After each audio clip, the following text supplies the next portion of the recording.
The world is experiencing multiple crises, all of which are creating intense new challenges for leaders, business leaders, government leaders, community leaders, and the like. And the question on the table is, how do we overcome these challenges and restore prosperity, freedom, and opportunity for the citizens of the world? That's what this forum is seeking to address. And it's a real privilege to be with you here today to discuss such an important topic. I believe that the business community has an unprecedented opportunity and responsibility to lead in this regard. Business can and should be part of the long-term solutions to address these challenges. And that's what I want to focus on today. The argument I want to make is that these crises mean that there is no alternative other than a shift to stakeholder capitalism. The reality is it's already happening now around the world. And this isn't just good for the sake of doing good.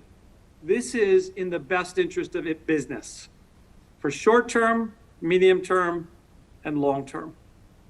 And business needs to rise to the challenge, engage with government, and work together more so with public partnership in mind, and have the impact that they ultimately can achieve to enable the world to be successful and deal with the many challenges and equal opportunities that are in front of us.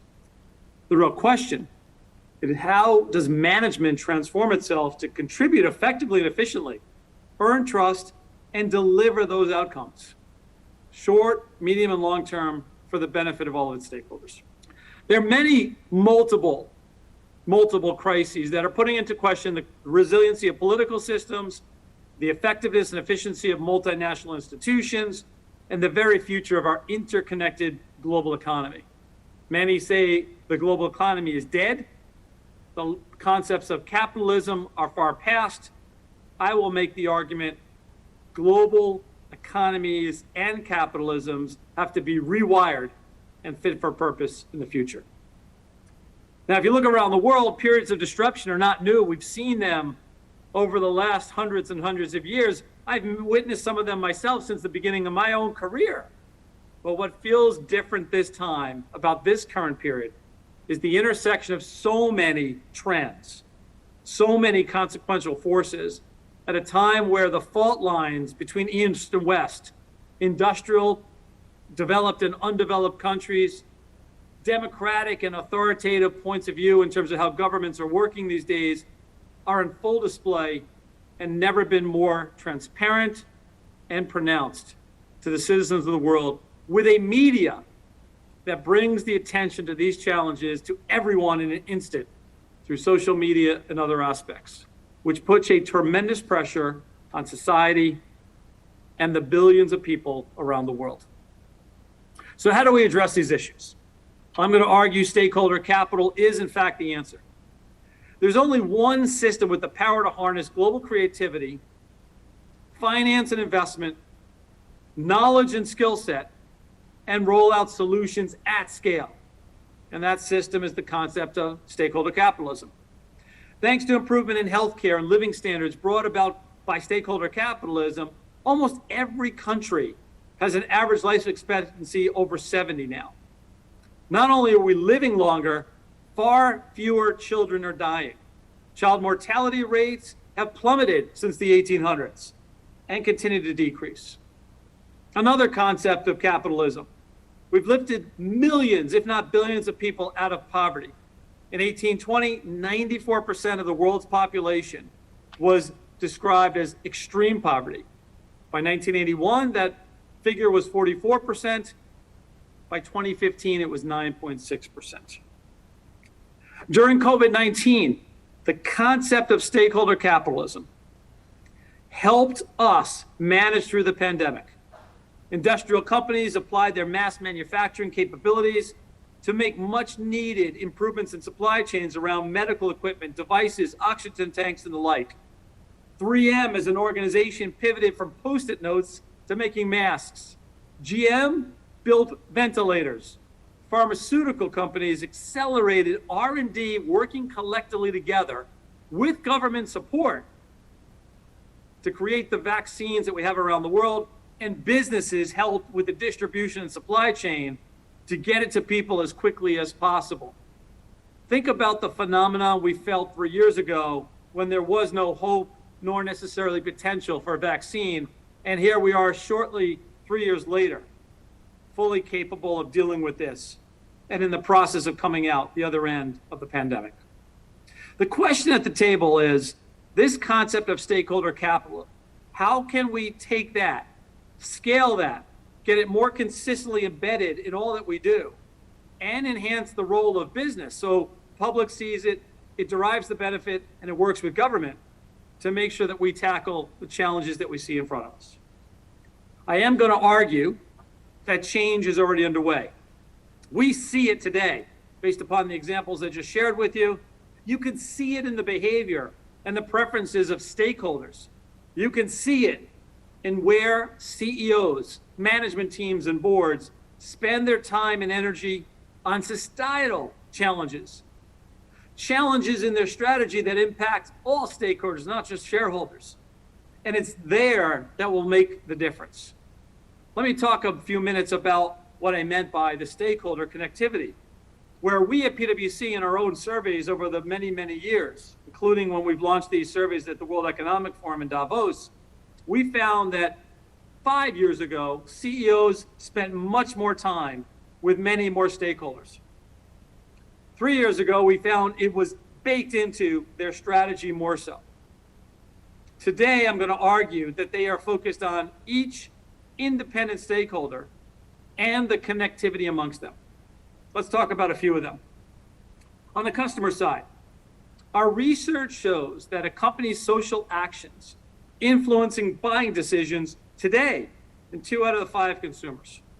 Meanwhile, brands which are perceived positively impact and outperform brands who have not or only partially over the last 12 years actually had that kind of focus.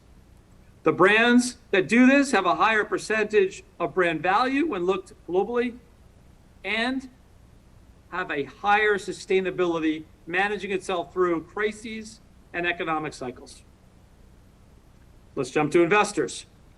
Our survey would say that investors found that 49% would sell their investment itself if a company is not showing enough action to address environmental, social, and governance issues. And the reality is the concept of a just transition from an investor perspective is demonstrate that you're making progress and give me the information to compare you against someone else as I deploy my capital, both for the returns I'm looking for, the impact you are having on the world, and to make sure that capital from an asset management or financial services perspective is being thought of in the right way by those financial institutions, investors, and other broader stakeholders. Let's talk about policymakers for a second. When you think about governments around the world, in June of 22, the European Parliament adopted a package of carbon legislation, significant majority of votes to move forward with that bill. The package includes a revision of the trading system, carbon markets being created, and a social climate fund, including green financing. The new agreement reflects a strong commitment to the broader objectives of the Green Deal. And it places the responsibility on both business to step up to those challenges and deliver against those opportunities, and equally as important for the government to play an important role of enforcing what the citizens and the voters want to see. Let's go to regulators. A range of mandatory reporting requirements related to climate in particular, and I am going to say ESG more broadly, are emerging in a number of significant markets, the EU, Hong Kong, Singapore, the US, and the like. And we see international standards moving not necessarily away from financial information, but rather creating the expectation that we should have financial and non-financial information so the stakeholders can make the best decision. And that decision is impactful to an overall organization strategy. Employees, this is the last point I'll make in terms of those stakeholders. Our own global workforce survey found that 1 in 5 workers are likely to switch to a new employer in the next 12 months as they look for meaningful work and they look for employers that actually do so with purpose, meaning, and impact in mind. And especially as we look at the concepts of the Great Resignation, I'll call it the Great Reshuffle, we have seen individual employees or future employees be focused on great work being redesigned, an opportunity to have impact on societal challenges, the need to upskill them as much as possible to deliver against that strategy, including broader stakeholders, and yes, finally, being free to talk about social issues. These are the keys to success when you think about retaining and recruiting the right talent to achieve the strategic objectives that a company provides. The reality is, we have in the past 2 decades talked quite a bit about financial activism.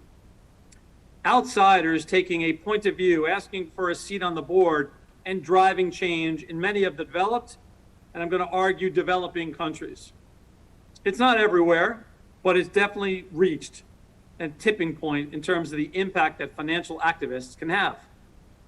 The reality is the next 2 decades, and particularly this one, as we are sitting here today, is going to see the rise of other activists, consumers, employees, citizens, that will ruin an organization in an instant if they in fact are not engaged with and that company is not responding to the demands that are expected of them. And this is where the crossover between good business and financial returns will actually reach an inflection point.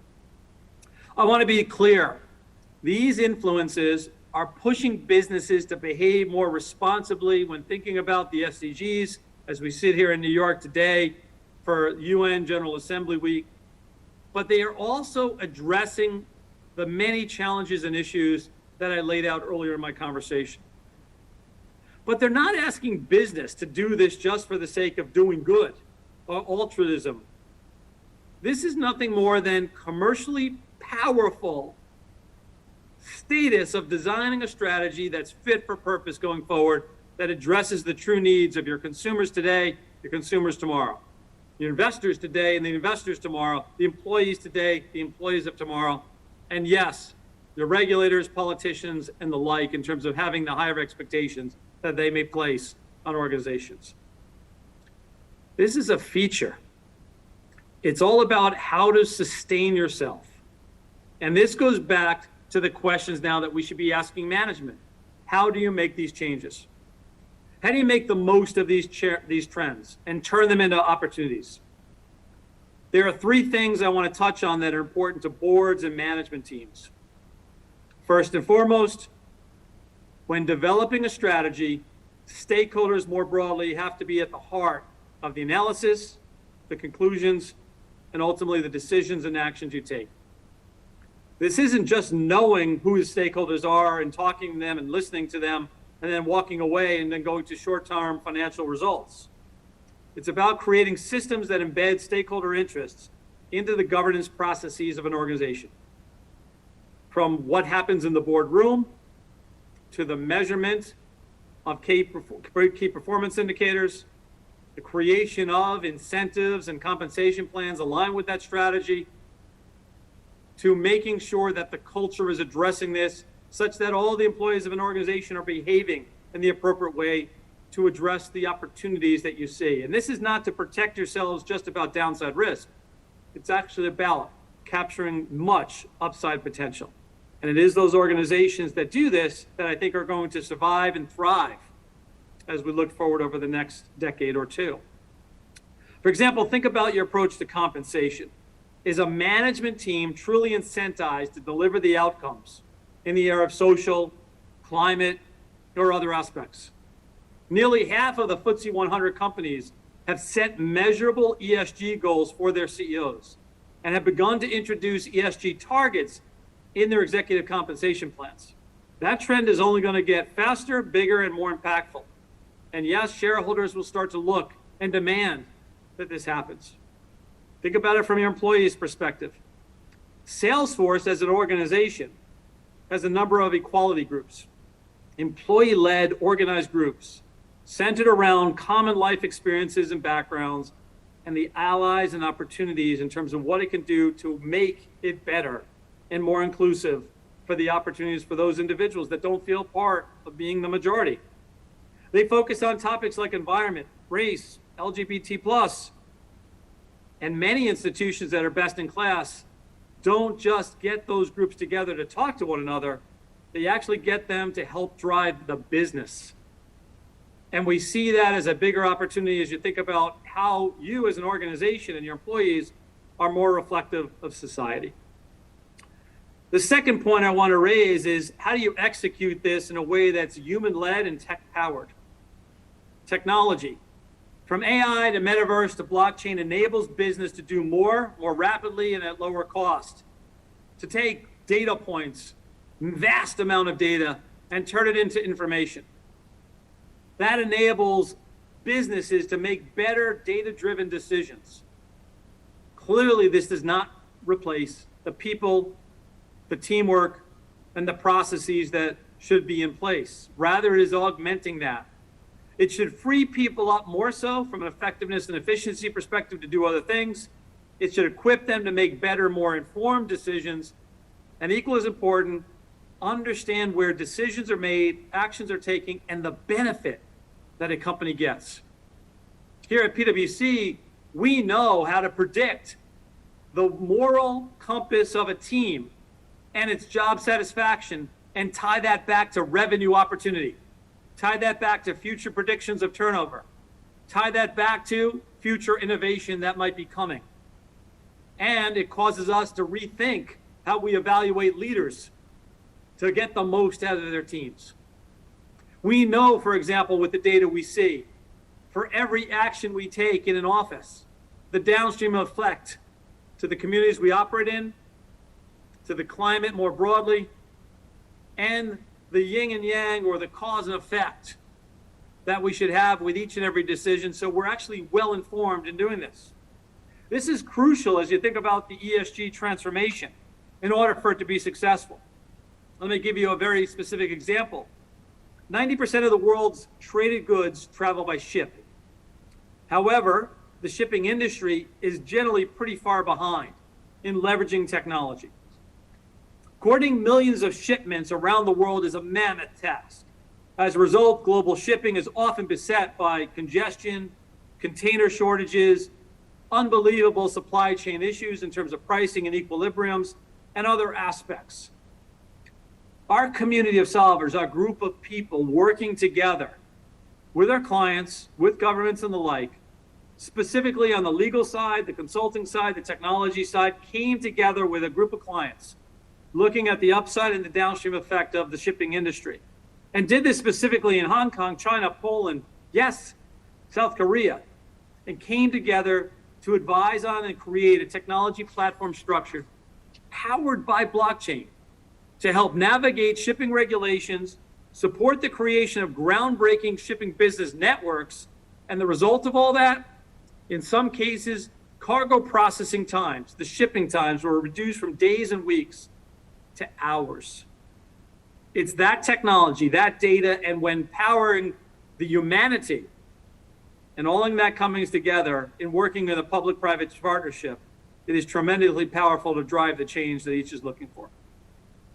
The third thing is equally as important, which comes back to the concept of reporting transparently, with integrity, and engaging with your stakeholders. The information stakeholders use to inform their decision needs to be as robust as the financial information that they have today. Sustainability reporting should not be treated as a bolt-on or an add-on to financial reporting. It's now a fundamental component of the financial reporting framework and the value creation. Brands and the value of those brands go to not just the financial results or the discounted cash flows. Discounted cash flows now are bringing into it all aspects of ESG more broadly. The challenge is bigger than perhaps it can seem. Companies have robust systems to collect financial information, but they also lack data, quality, and process around non-financial information. And that problem becomes even more acute when they think about their supply chain, because this now goes to the interconnection to the ecosystem in which they operate.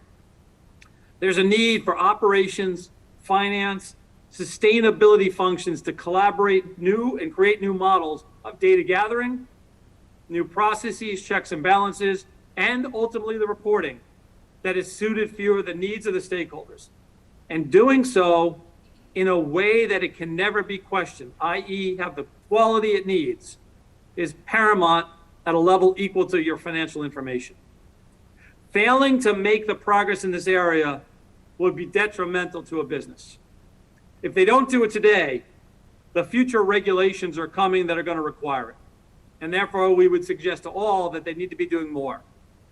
And the reality is there's 2 points which I mentioned earlier that everyone needs to focus on, which is, again, that concept of progress, incremental progress year over year, and yes, sufficiency and consistency of standards so we can have a great amount of comparability so those employees, those consumers, those investors can make the decisions that we talked about. The benefit of all this coming together and the benefit of getting this right or better than we have it today, it actually results in more trust, and it results in management teams and boards delivering the sustained outcomes over time. And those sustained outcomes over time ensure not only the survivability of a company, but its ability to take advantage of the opportunities no matter what crises may be in front of them. What happens to organizations that get this right? They secure these 2 things, trust and sustained outcome. Trust builds loyalty with stakeholders. It drives long-term resiliency. In fact, when you do the academic studies, those that do this ESG focus, the stakeholder capitalism, they are less likely for bankruptcy, more likely to take advantage of the opportunities, and the economic returns are much better than those that don't. Our global CEO survey, CEOs from around the world, about 4,000 of them, show that among the factors analyzed, trust is the single most powerful predictor of a company's past and future financial performance. You could say that trust is the most important currency that business leaders can earn today. And we don't spend enough time talking about it at the business level. And I'm going to argue we don't spend enough time talking about it at the government or community level either. And it is the concept here of sustained outcomes that can get delivered, but only if businesses, governments, and others work together in the collective ecosystem. I'm personally involved in an organization, as Stephen said, called Generation Unlimited, which is focusing on the youth, the future potential of the youth of the world. We're trying to connect them more to opportunities, both education, job opportunities, and job security. We're trying to enhance the skill sets that they have. We're trying to empower the concept of entrepreneurship to make sure there's jobs that ultimately people will have the skill sets to go get. Otherwise, we'll have a mismatch between supply and demand, and social unrest will come. And equally as important is getting the youth engaged in this, not as a beneficiary, but rather as a participant, a leader, and a driver. And we would say the Gen U organization is probably the largest public-private youth partnership around the world trying to make the difference. Again, we're doing this for multiple reasons. Yes, it's good for society. It's also good for our brand, our business, and the future resiliency and sustainability of PwC. The reality is sustained outcomes are the key to success over time, and quarterly performance will continue to matter. But even more so during an economic slowdown, even more so as you think about long-term strategy and value creation, the concepts that I talked about today are going to be extremely important, not only for the business, the management teams, the boards, but society at large. It is great news from my eyes, my vantage points, that the system of capitalism continues to evolve. It continues to evolve to meet the changing needs of society and the needs of our planet. That evolution is important. That is the rewiring that has to happen. This is recoupling the interest of business and the interest of every citizen of the world. It's work in progress, but progress is clearly coming. That rewiring is happening. Even over the last 3 months, the amount of time and energy I've seen CEOs put into this agenda worldwide, and they're stepping up to the challenge more so to profile what they're doing, knowing government can't do it by themselves, knowing community leaders can't do it by themselves, is powerful, impactful. But it does mean that business needs to not only step up and deliver, they need to communicate more so with those stakeholders to engage them and have the world understand the choices that we're making. Leaders need to boldly re-envision the company's place as a part of the long-term solutions to the biggest challenges of our age. That's the concepts of the SDGs that the UN General Assembly is talking about today. Doing so will deliver value, not only to the business, but for the global communities of which business is a part of, and each and every one of us participate in. With that, Stephen, I want to conclude my remarks and then open up for broader questions as we think about the opportunity that rests in front of us, the best practices that we've seen around the world, and what it's going to take to drive the changes for business, government, community leaders and the like to be the trusted leaders we need them to be for today's challenges and tomorrow's opportunities. Thank you very much, everybody.